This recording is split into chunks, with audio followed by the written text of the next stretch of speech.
Each victim was around the same age, 10 or 11 years old. They were all abducted from Rochester, sexually assaulted and strangled. Their bodies dumped in or near a town that started with the same initial as their first and last names. Carmen Cologne found near Churchville, Wanda Walkowitz in Webster, and Michelle Maenza in Macedon. This is one of the biggest cases in Monroe County history. Carmen Cologne was just 10 years old. It's horrible and it's disturbing. It was November 1971. She was found partially clothed. She had been sexually assaulted and strangled. Manually strangled from the front, meaning with the hands. Anytime that there's any sort of feeling in a city, in an area that there may be a serial killer, people panic. Monroe County Sheriff's investigator Trevor Hibbard and Sergeant C.J. Zimmerman believe this was just the start for a serial killer. Carmen Cologne was the first one.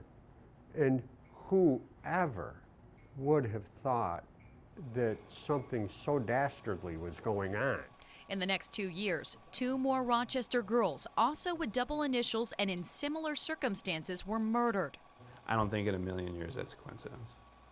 Somebody planned this. I think so, yeah. Carmen Cologne lived with her grandparents on Brown Street. Around 4:30 in the afternoon on November 16th, she left the house to run an errand for her grandfather. She walked just about 2 blocks to what was then Jack's Drug Store on West Main Street to pick up a prescription, but it wasn't ready. And then she made the statement, I gotta go, I gotta go. She left in a hurry and never came back. An hour later, a girl matching her description was seen running half naked along 490 just east of Churchville. She was half clothed. She didn't have pants on. She just had a shirt on. And her arms, she was flailing her arms.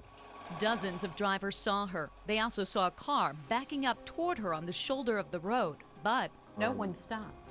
No one stopped. It hurts to know how hard she tried, but unfortunately, it wasn't enough that day.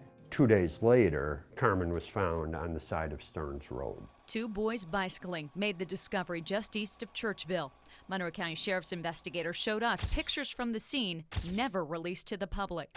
She was wearing a top, a shirt, and sneakers and socks. She had no pants on, no underwear.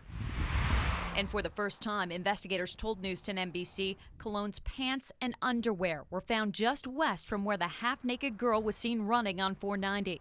Although evidence was collected, it hasn't been enough to come up with a DNA profile. My heart hurts for Carmen and her family. The Cologne family was devastated. Here they are at a press conference the day after Carmen's body was found. The Puerto Rican community, through the Ibero-American Action League Incorporated, in behalf of the family of Carmen Cologne. The community rallied together, offering a reward for information leading to an arrest. 48 years later, the killer has never been caught. So there's a good chance that the person's name is in these files somewhere. All we need is just the tiniest of spark, that one puzzle piece. This case is soaked in gasoline. It just needs one little spark.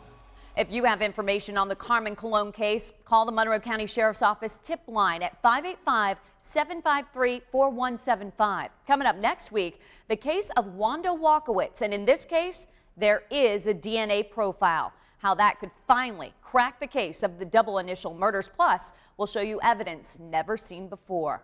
Nikki Rudd, News 10 NBC.